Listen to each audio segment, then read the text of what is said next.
if you respect everyone, underestimate no one, you should never have a problem.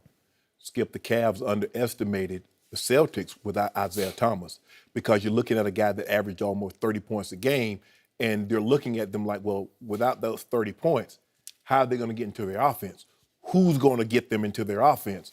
But what they didn't realize is that, and you and I are going to touch on this later, is that without a ball-dominant player, the ball has to move. And the Celtics forced the Cavaliers to guard basically for the entire shot clock. Normally, Isaiah's going to get the ball up, or he holds the ball until 15, 20 seconds, and then if he doesn't have a shot, he'll pass it. Then they got to throw up a desperation shot. They started moving the basketball, ball started going in. That's first and foremost. But the third quarter was the undoing, and we've seen this basically for the throughout the entirety of the season, and we saw it in the playoffs against the Celtics. The first game, we saw it against Indiana. Skip, they're up 21, and then for some unforsaken reason, with about 8 minutes to go in the third quarter, they just stopped guarding. And the Celtics started making shots, and you know what happens when a team starts making shots, because no lead is really safe unless you got a 40-point lead. But if you got a 20-point lead, and a team start hitting threes and you turn it over on your end, before you know it, they're back in the ball game. And that's what happened. The Cavaliers were 14 to 22 in the first half from the three-point line. They went 2 of, 17 in the second half. Flip that around. The Celtics in the third quarter went 6 of 11. Well, that's 18 points. So they're back in the ball game. And then Marcus Smart got going. Avery Bradley got going. A man bun, he came in and hit a couple of threes. He did. And then Jonas Jerebko, where has he been? Who is this guy? Then all of a sudden, he has a plus-minus of plus 22 in like 9 minutes, Skip. That's unheard of. I'm glad it happened. I agree with LeBron. I'm glad it happened.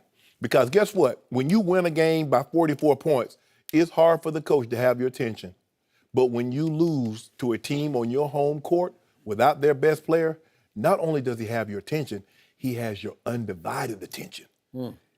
This is not about the Celtics. They need to understand, in order for them to accomplish their ultimate goal, there's a team on the other side, and you can never have a lapse because they got guys that can hit you up for 30, 40 in every single game. And so I'm glad it happened last night. Sure, I'd love to see them sweep and get that rest, but this is a wake-up call. They're not where they need to be, and if they want to win the championship this year, they're going to have to guard throughout the entirety of the clock for the entirety of the game. So, if I listen carefully enough to your critique, I think I noticed that you did not include in your critique that guy who wears 23 for the Cavaliers. You did agree with his assessment of the game, but you did not critique his performance. I'm going to let you do that, and then I'm going to come in. Oh, so that's how it's going to work. That's what I'm going to do. All right. Well, first of all, let me declare the fact that obviously Avery Bradley made as lucky bounce a three as I've ever seen under any circumstances, let alone on a game winner. It was just pure luck.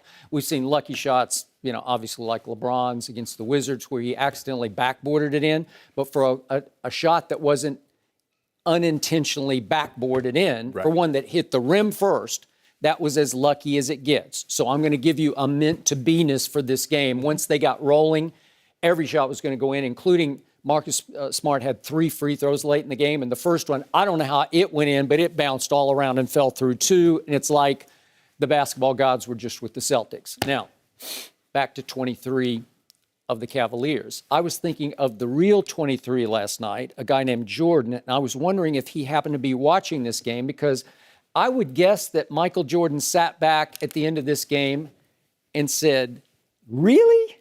That guy? Him? He's better than me? The guy who just disappeared? Because I think we witnessed last night, I'm going to make a case for this, I think it was the biggest single game upset in NBA playoff history, given the circumstance of what happened Friday night. You and I went back and forth texting about Friday night because it was an absolute annihilation, humiliation at Boston in Game 2 when, silly me, I thought the Celtics would show the kind of pride and fight that they showed last night at home in Game 2. That was their last stand game. And what happened? They lost by 44 points at home as LeBron James went for 22 in the first half on 9 of 14 shots. So that was that guy. And then this happened, and obviously during that sequence on Friday night, as you point out, they lost the Celtics, their best player, quote unquote, Isaiah Thomas. We'll get into how valuable he is or isn't, but he's gone for the rest of the playoffs, or so they say. So here come the Celtics to the King's house, 16.5-point underdogs. And with 6:39 left in the third quarter, those same Celtics trailed 77-56, which was a 21-point deficit. And I got to give my girl Ernestine a little shout out today because she's a Celtics fan back to the Ray, Paul, KG days. She became a new basketball fan, and she loved that team. And she kept coming into my little study where I watch the games by myself because she can't take me.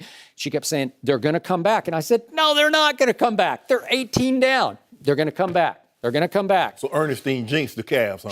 She was actually, I kept saying, you're going to jinx yourself.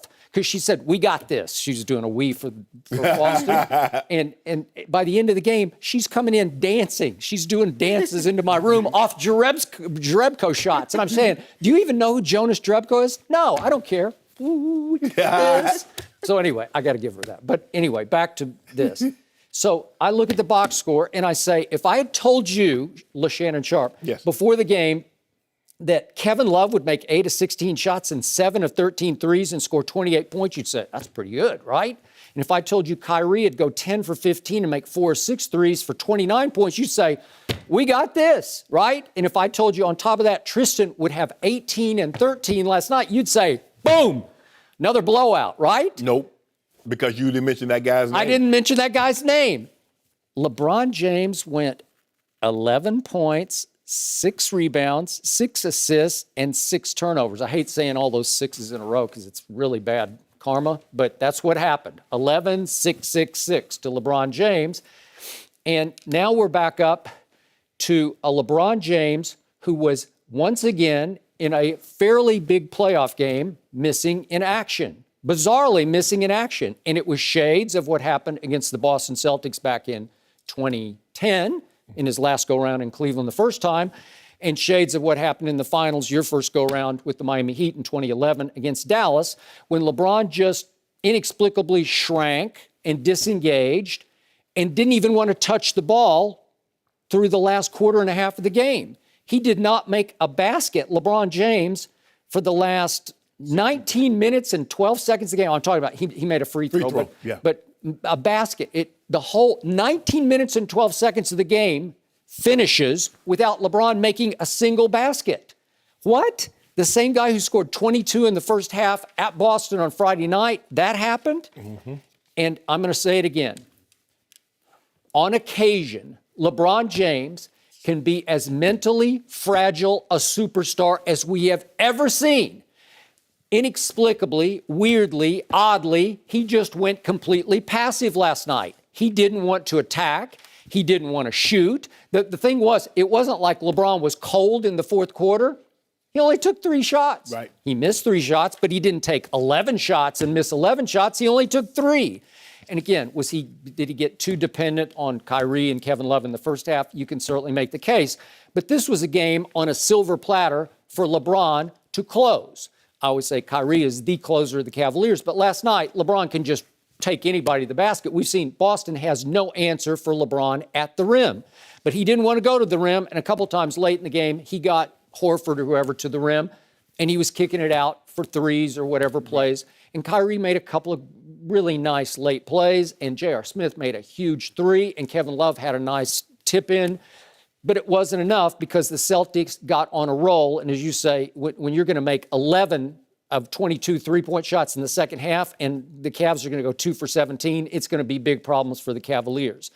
But in the end, my theory was, remember, last night, LeBron, who has the highest basketball IQ and is a historian of basketball, he knew what was on the line last night. He could have broken Michael Jordan's playoff record for 30-plus point games with 9. That was a chance to go 9. This is just me. I think he sort of gagged on the ghost. He says, I'm chasing the ghost, and I think that got a little too much for him. The pressure of that's just my theory, might have overcome him. I also think there was so much talk about J.R. Smith saying, well, LeBron's got a chip on his shoulder because he's not even top 3 this year in MVP. We're going to discuss that in a little bit. But I think that might have eaten at LeBron, and sometimes it might have hurt his feelings. You know, like it might have made him passive, like he said, I guess they don't love me anymore, because he can be very fragile psychologically, emotionally, and I think we saw that last night. And then ultimately the team that feeds off him quit playing defense, and that was the team that we saw the last 46 games of the regular season when they went 23-23 and wound up 22nd in defensive efficiency, because to give up 61 points to a team without Isaiah Thomas in a pretty key playoff game in which you're trying to hold serve with Golden State on the other side on rest versus rust, man, in the end, it's just another weird flaw in LeBron's legacy in which you try to make the case that he's better than Michael Jordan, because Michael Jordan never had a game like this in any playoff game.